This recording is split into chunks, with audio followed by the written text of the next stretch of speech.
Hello and welcome back to the lab. As you can see, we have a pile of stuff on the bench. In thinking about how to tackle this unit and go after it, because it is out of alignment and calibration, and I need to get some things done. So what we have here is we have a sampling of 1% power resistors, 10 watts each, in various denominations. We're going to use some of the equipment in the lab to measure these as accurately as possible under the currents we're going to be using to align the Vahalla 2500. What that's going to allow us to do is know what we have to dial the Vahalla to. The 7510 is going to give us enough accuracy to dial in the unit per specification, but I don't have the 0.003% load resistors that the calibration manual specifies. There is a unit available from Vahalla Scientific. It is cost prohibitive. They have an active load that's used for calibrating these things. It is $7,500, and I don't have that laying around at the moment. I do, however, have an SMU that's already in the lab that can generate an amp. So that leaves us with a little bit of a conundrum in the 10 amp range. But for amp and under, we have some very accurate equipment. We can measure the resistance of these meters and then, measure the resistance of these resistors. Then what we're going to do is use some Ohm's law, and that'll tell us what we need this voltage to be for that current and these resistors, which is how we're going to adjust the unit. So here is a 10 amp shunt resistor, big beefy guy. So I also have a 10 watt load for the resistors in question. So all of this came in from Mauser, and these are all load resistors. I'm not going to bore everybody with the measuring each and every resistor to find the best one out of the lot. There's 25 of each value. I'm going to pick the best of the 25, and we're going to use that for the alignment. It's the best I can do with what I've got. So that's what we're having to do today. It may or may not get me in the ballpark or get me exactly into manufacturer specs, so I may have to do a calibration on this again. However, I need it for adjusting and aligning 3.5 and 4.5 digit meters. This will be fine for that purpose. More precise, it isn't going to do a 7510. It may not do a 6500. However, it will do a DMM 502, 504, 503, 501. I can do all of that with this. So once I get this fixed, it's even good enough to do this guy if I need it. So once I get this adjusted, we'll be able to do the current alignments on any meter of that amount of digits. So let me clear the bench, get these out of the way. Then we'll talk about what's in here. So some of our problems in doing an alignment on this particular unit is the 10 amp range. That is a significant amount of current that I need to dump into a resistor to measure a voltage drop. And with that amount of current, some pesky I²R losses are going to start stacking up, and we're going to have a problem. My typical test leads that I use in the lab are some meter banana leads. These are them. Probe Master. These are the spring-loaded banana clips because I have some equipment that can take the safety shroud and some equipment that needs the unshrouded banana plug.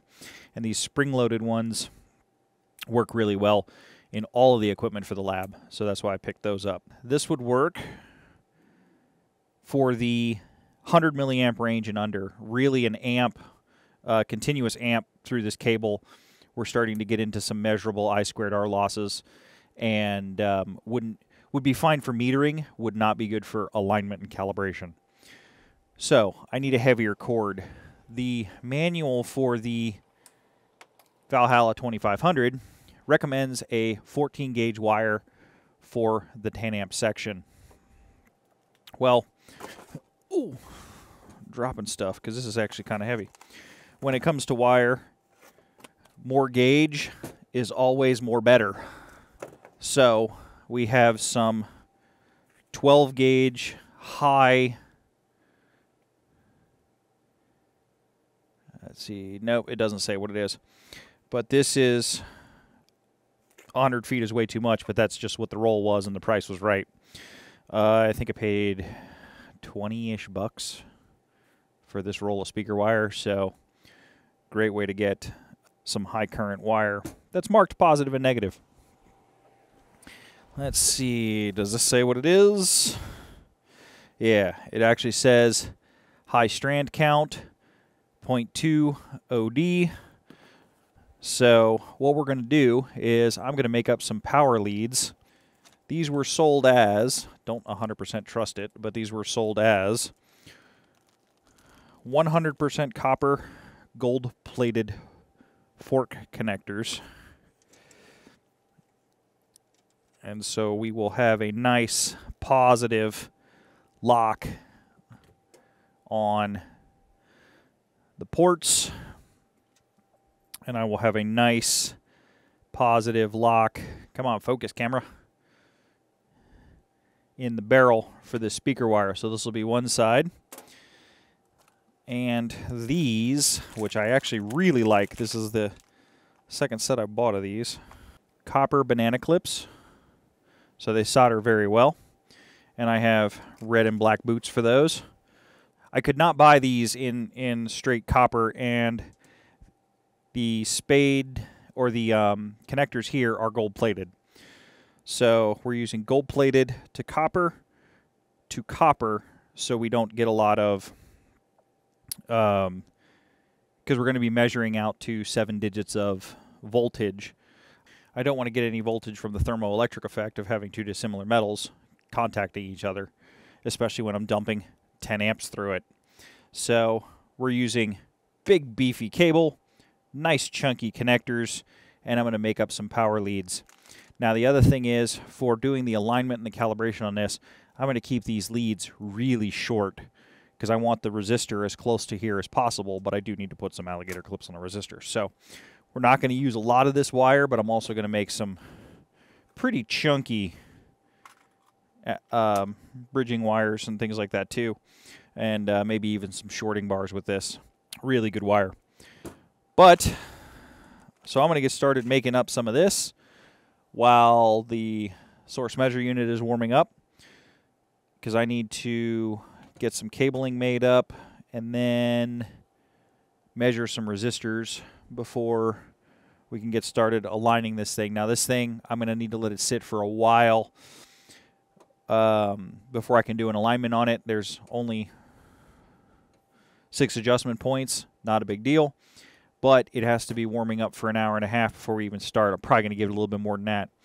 The 7510 underneath the bench also needs an hour and a half warm up, so I got a ways to go before we can actually make some measurements. So with that, I'm going to get started, and then I'll bring you guys back once the soldering is done. All right, here's our soon-to-be load resistors. We have 0.1 ohms all the way up through 10K ohms in decades. So our next task is to measure all of these resistors, get the best one out of the lot. Ideally, if you got into the 0.003%, you would just tune the 2500 to 1 volt across the resistor at the rated current, and Ohm's law being what it is, it would come out correct. Don't know if we're going to get there because I don't know if these are going to measure down to 0.003%, but we will do the best we can. These connectors that I got, the next question that I have is, should we solder these or should we crimp these? Because they have hex key crimps, but they also have a port for solder. So what I'm thinking about doing is, because I have enough of these connectors and I can always order more of these and I have plenty of wire, then I'm going to make up a set of soldered and crimped connectors. I'm not going to solder down where the crimp is. So what we're going to do is we're going to crimp it in and then put a little bit of solder up here in the solder cup.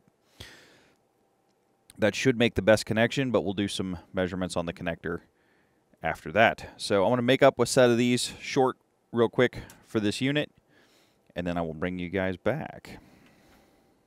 Okay, I'm not sure the camera's going to pick this up well, but we're going to try. So given that the barrel of this connector is so large, the wire kind of squished around the pins as I was putting them in. That's kind of what I was worried about, which is why I want to put a little bit of solder in this cup up front.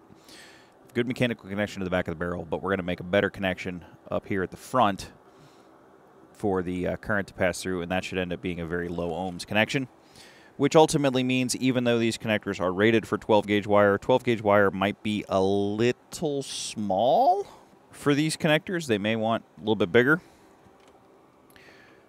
And then we'll just put a piece of heat shrink up top to finish them off. Now, to do the actual soldering, I want this in the vise as little as possible because I don't want the vise to act like a heat sink, soak a lot of heat out of the iron. This is going to take a crazy amount of heat to actually get this to go. This connector is very chunky. Also, it's supposed to be solid copper, so it's going to soak a bunch of heat. So we're going to get some flux put in there. I have my Chungus iron tip. So that's the tip of the iron based on the size of the connector. We're set at 650 C. We are not using the nitrogen today because some people are sleeping and I don't have the air compressor turned on. But here's about how much I had to strip off the jacket. So there's a lot of copper contacting the barrel, but we'll get some solder on there anyway. All right, we're using good old-fashioned tin lead solder with core diameter of 0.31, so I'll have to feed a bit, but be some thick stuff, which will be good. I don't want to put too much flux in there. Cleaning out the excess flux from this joint will be a royal pain in the butt.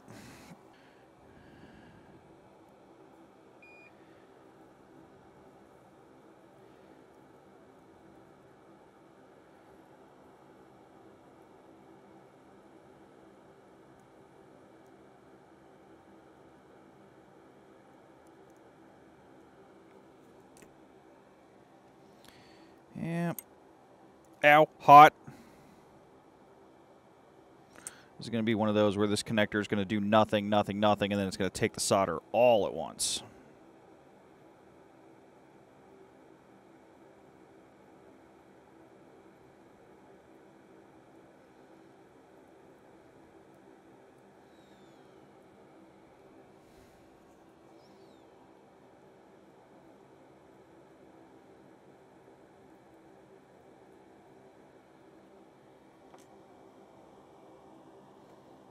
So there we go.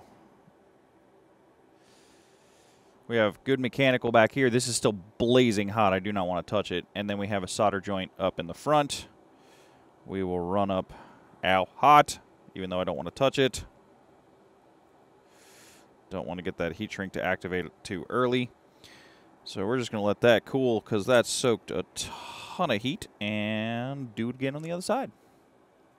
Okay, so here's a little bit of a weird one I ran into. This is the heat shrink tubing I was planning on using. Dual wall, 1/4 inch, 3:1 shrink ratio. Dual wall, 1/4 inch, 6.4 millimeter, 3:1 shrink ratio. Just different colors. Positive side, fits over my barrel without a lot of wiggle room, make a nice tight fit, good joint. Negative side, it's the same size tube and it won't go. So we'll have to go up a size to the next size up to get it to actually go.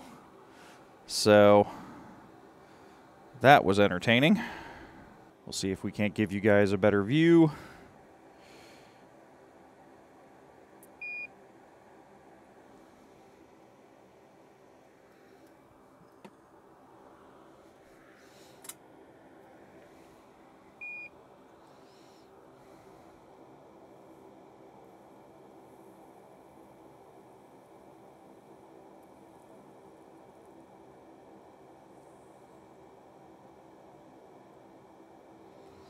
Solder froze to the front of the connector, so the connector's not hot enough yet. This is taking a ton of solder, which I expected because the solder wire is pretty narrow.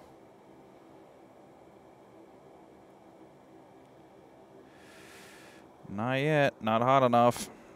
It's a cold joint still.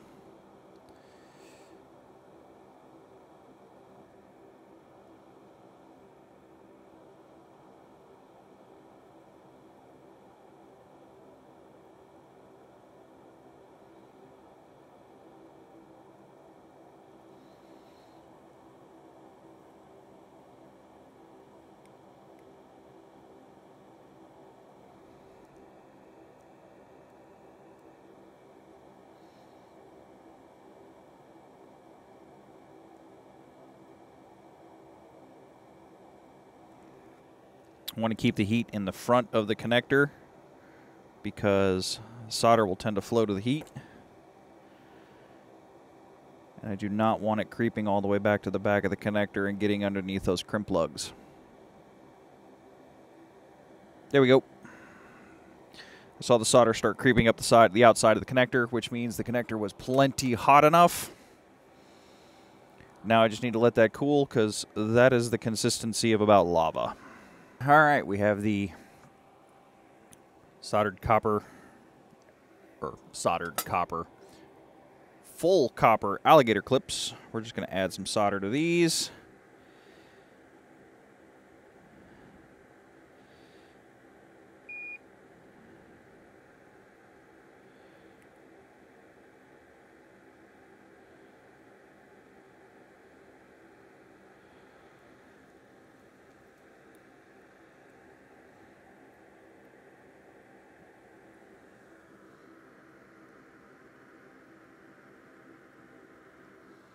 Make sure to heat up the wire and the clip and to bring some solder in from the background.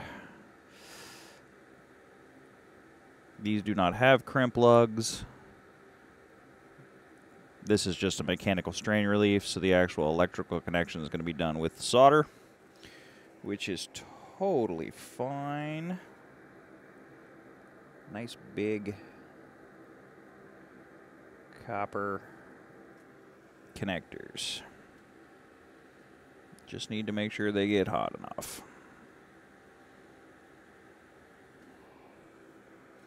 And on these, we could overheat the connections a little bit, as long as we don't start making oxides. I want this to feed some solder from the back, but it's not. There we go. Now we're going. There's some holes in the back that I was feeding solder through to get to the back side of the connector. We're going to let those cool, pull the boots up. Then we'll be able to do some ohms measurements. Because these are current carrying cables, lower is better. We should be getting close to having the 7510 warmed up. Ow, hot still. These boots can sometimes be a real pain to get on the connector. Yeah, those look good from the back. Now, the negative one looks a little dry. Gonna add some more solder to that, actually. I don't like the way that one's looking from the back. I don't know. Yeah, the camera will focus in. So the connection, just as an inspection here and here, it looks dry. Whereas the red one, I have solder in there, and that's a nice connection. So I need to add some more solder to that.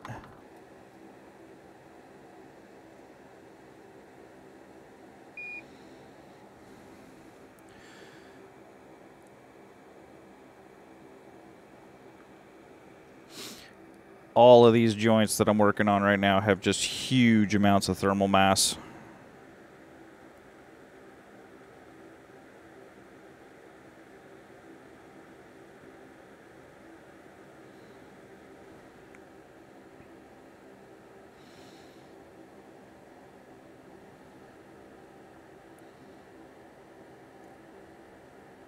There it goes.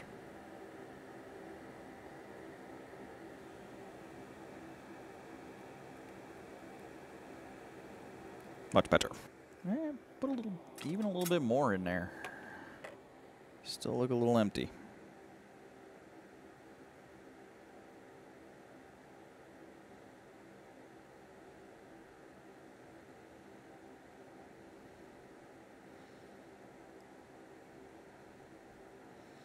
There, that's better. Probably in the end I was a bit heavy-handed with that, but it will never come apart again, which was the goal. Okay, now that these have cooled down a bit, and I'm not going to fry my fingers out, just like this. Next. Pull it out.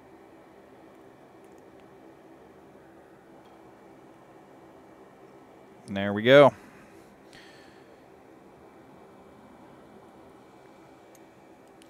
One heavy gauge clip lead.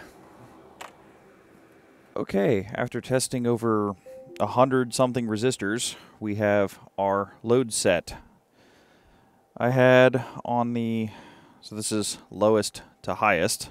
On the 10K range, I had one candidate that was a good resistor that we're going to use. Everything else was kind of off in the weeds towards one end of the tolerance levels. The 1Ks, we had 2. 100, we had 1. On the 10 ohms, we had quite a few. So we're going to use the 7.5 digit meter to narrow these down a bit more. 1 ohms, we had 2, and 0.1 ohms, we had 2. So we'll test these and we'll get it down to a final set. So I have a little bit more resistor testing to do. I'm waiting on the 7705 to warm up. So while we wait, or while I wait, I'm going to get some other stuff done around the lab. A little bit of lag time, but then we'll be back in action. Okay, after some extensive measuring with the 7510, we have narrowed it down to our load resistors. Values are here. So these are the measured values by the 7510. This is going to dictate the target voltage we're going after for calibrating the current meter. So I now have a set of calibrated resistors that are going to be good for short-term calibration. These are not long-term calibrated resistors, so they're not going to be stable over time or anything like that. Just sitting in the environment, they're going to drift. But for immediately jumping off of the 7510, today, this hour, going right into calibrating the 2500, these are going to be fine for short-term calibration. We're using the 7510 as a transfer standard to transfer its accuracy into the 7510, or I mean the 2500. Now what we're doing is, to get the original set, I used a current SMU, push current through the resistors, so we did wet contacts, not dry. And then I did a 4-wire Kelvin measurement on the 7510 to narrow down these voltages. I put the 7510 in its most accurate mode, which was 15 power line cycles, and also filtering. So every 15 cycles of the power line, it's taking a measurement. Filtering averages 10 measurements together. On top of that, I also did 5 of those measurements averaged together to get this value. So this value is, essentially these values are 50 measurements of the 7510 averaged over 50 shots of 15 power line cycles averaged together is how these numbers came out. So it's about as stable as I can make it here in the lab today. So what do we have on the bench? We have our high current lead that we made previous in the video. We have the 2500 in question. I need to get the top cover off. This has been warming up significantly. We have load resistors and we have our resistance values. What we're going to do is we're going to plug these resistance values directly into Ohm's law because it makes it easy. That's going to tell us our target voltage of what we're shooting for when this is pushing X current through these loads. So what will happen is, as the 2500 pushes current, the voltage will rise across the resistor. That's normal Ohm's law. I need to adjust for this, for the voltage that would come across this resistance. So we have known resistances, unknown current, and a good voltmeter. That's how we're going to get this thing dialed back in. So first things first, I believe we have to align the 0 on this. So what I'm going to do, move these off to the side. We're going to get our DMM set up. The other thing is for the 10 volt source, because I have to put a very precise 10 volt source in here, I'm going to be using the Fluke, is it a 433 or a 434 or a 343? I don't remember. It is a 343. So we're going to be using our Fluke DC reference to put the drive voltage in. So we should have a very stable drive voltage to a very stable drive current to a known resistance, and that's how we're going to dial in this particular unit. Let me pop the covers off. It is just one potentiometer for each range is all we dial in, and because the AC range is intrinsic to the design, we don't need to worry about anything AC, so this is all done at DC. So once again, with the lid off, this has been warming up as I was dialing up all the resistors, doing all of that. So this was getting warmed up because it does not want you to adjust anything.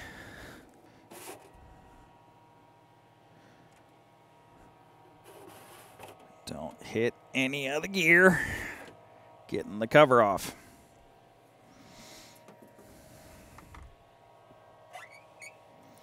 So our adjustment potentiometers are around in here. That's what we're going to be adjusting. To keep the heat in while I'm working on getting everything set up, I'm just going to lay the cover on top. It won't fall into the unit, so we can do that. It'll keep it from cooling off too much inside, even though we have a decent amount of airflow. I want to keep the temperature stable. Okay, so I have our 1K ohm resistor across the output. And we're in standby now, so we're at... This is just general meter noise. We'll hit operate, and we do go up 20 microvolts maybe. So let's say we're at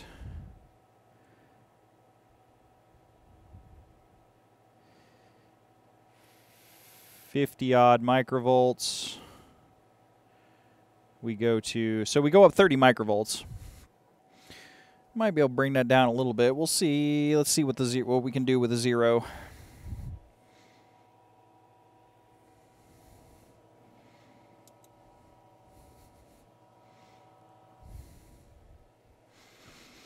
All right, let's switch relative on.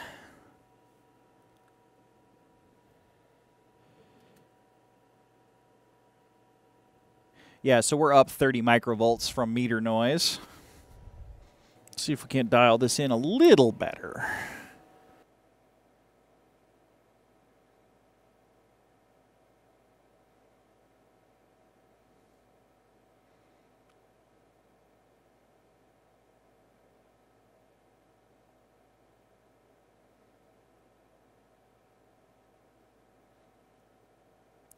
Well, that's pretty good. I'm happy with that.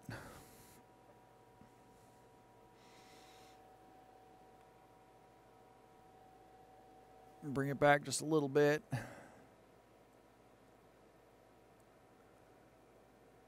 Take the tool away.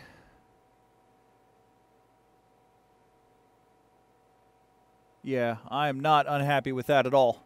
All right, so that dialed back. If that's the way this alignment's going to go, this one's going to be pretty fantastic. All right, we'll turn off relative.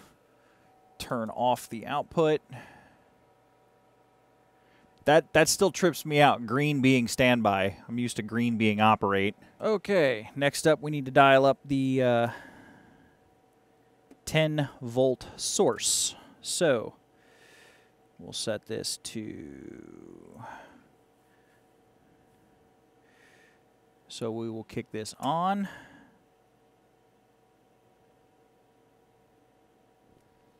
Well, I can't not be happy with that.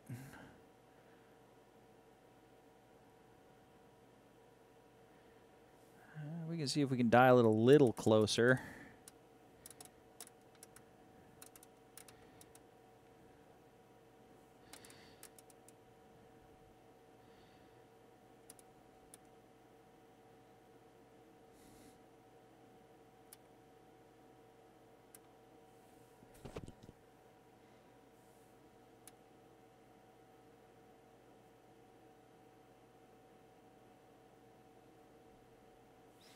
Well, that's going to average out to 10 volts.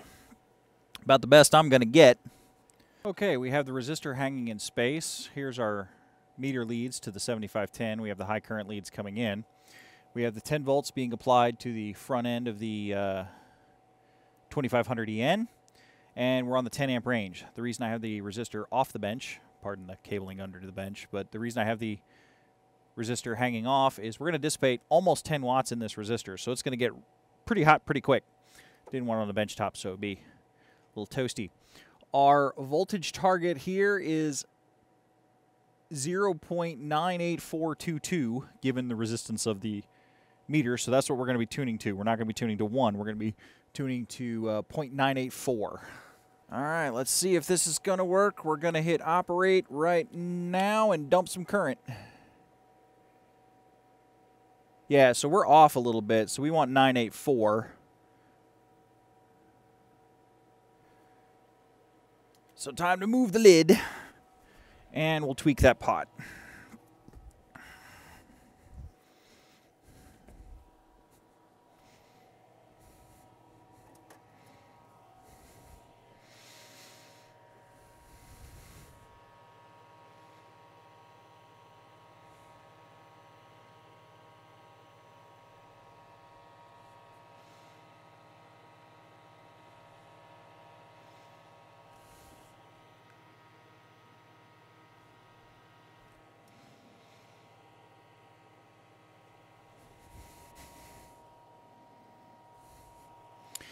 Well, that's not fun.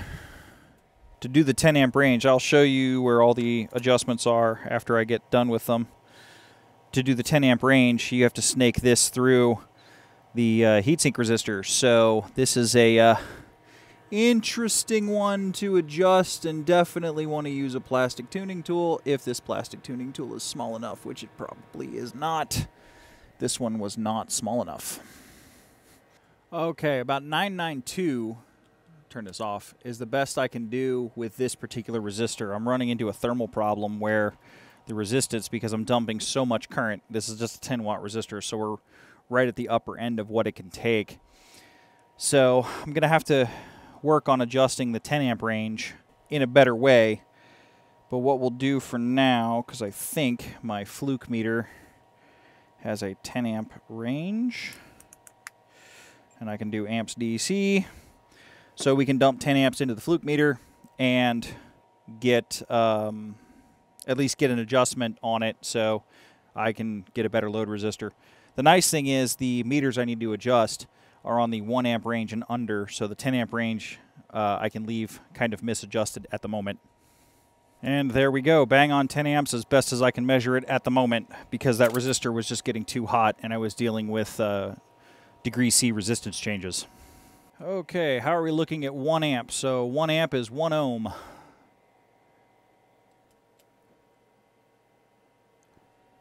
Not bad. 9984.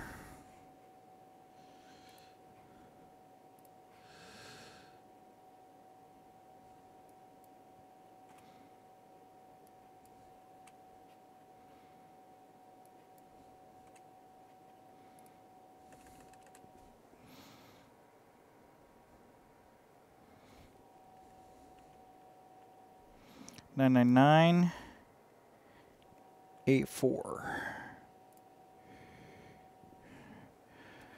999.844.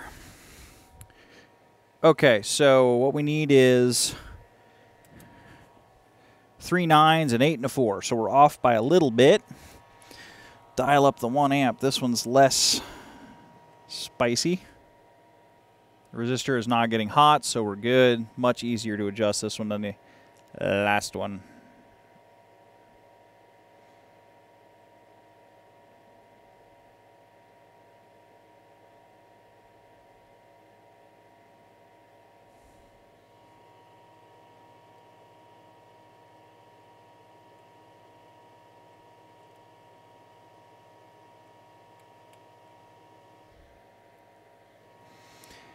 These adjustments are always fiddly.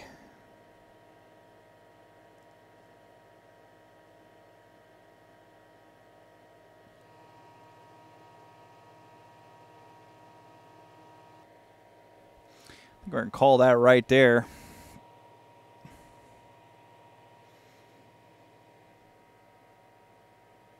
That's good enough for me. All right, here's the 100 milliamp range. This is the negative current side. So you adjust it with positive current, and then you have to compromise the adjustment for the negative side. So this is about as close as I can get on the negative side. Now, because we're in 100 milliamps, these are 10 watt resistors, it's much easier to dial it in versus that 10 amp range because we don't have the resistor heating anymore. Everything's really easy to just kind of dial in and make it be what we want. So this is the 100 milliamp range. Next up is the 10. Well, I'd say my 10 milliamp range is actually pretty bang on. No adjustment needed there at all. Positive and negative, very well balanced. Not going to touch that. All right, here's the 100 milliamp range, or the 1 milliamp range. We're looking for 9961, 9957. And what's our negative? 9957. That's probably going to be pretty close.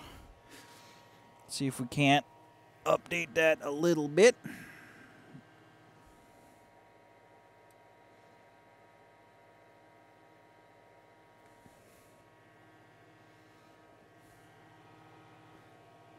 I just messed up. Damn it. I just screwed up the 10 milliamp range because I grabbed the wrong pot. So let me adjust that again. Dialed it back down. We'll check it in. We're checking it in the reverse. We'll check it in the positive side.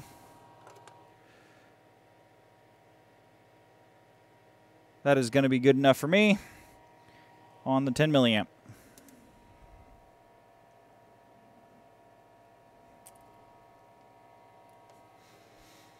$100 ohms, up a decade.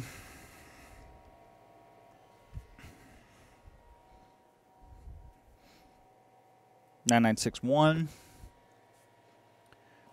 So we are at the 1 milliamp range. We're looking for 9961. We are going to bring it down.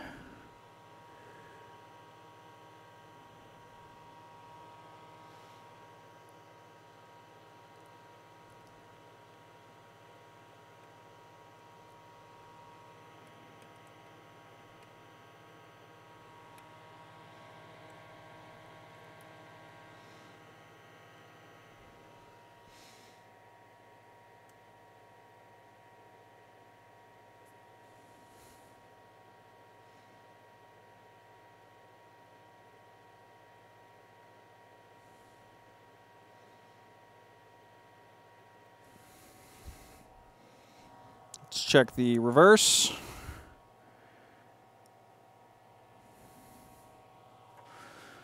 It's looking pretty good. Yep, that's going to be good. 100 microamps is next.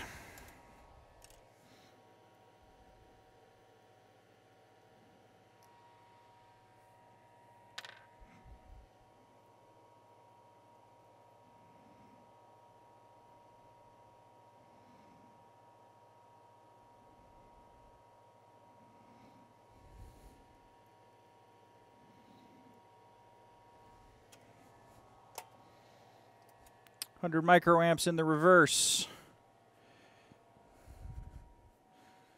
I'm looking for 9987.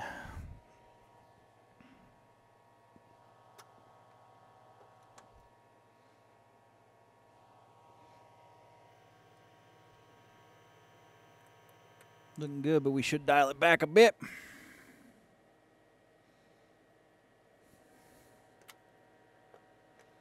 Oh, yep. Positive. Actually, this is off quite a bit.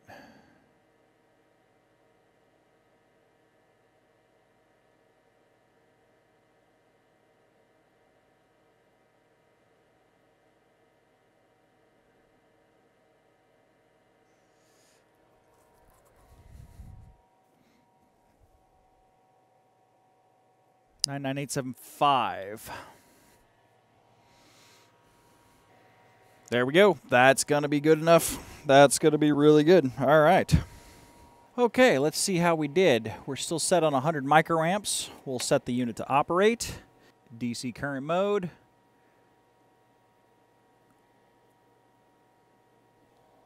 Oh, we're in the negative side, so let's go positive.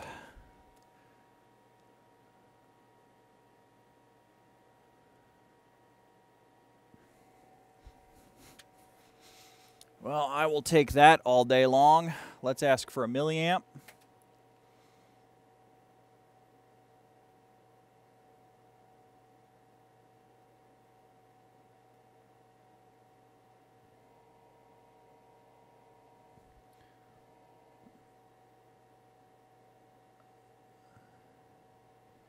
Won't complain there. 10 milliamp.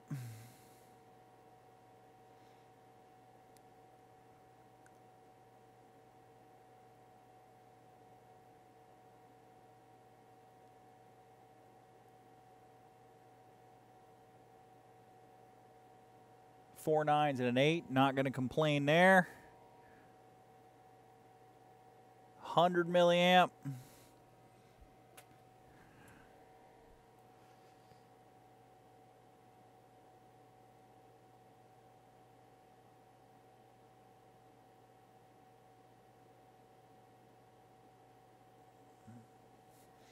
Really not going to complain there.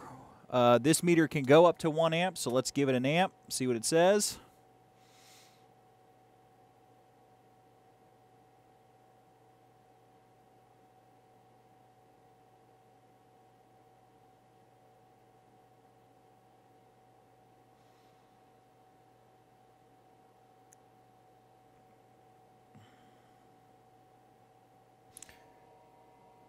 So, really not going to complain about that. Everything looks really good for this current calibrator.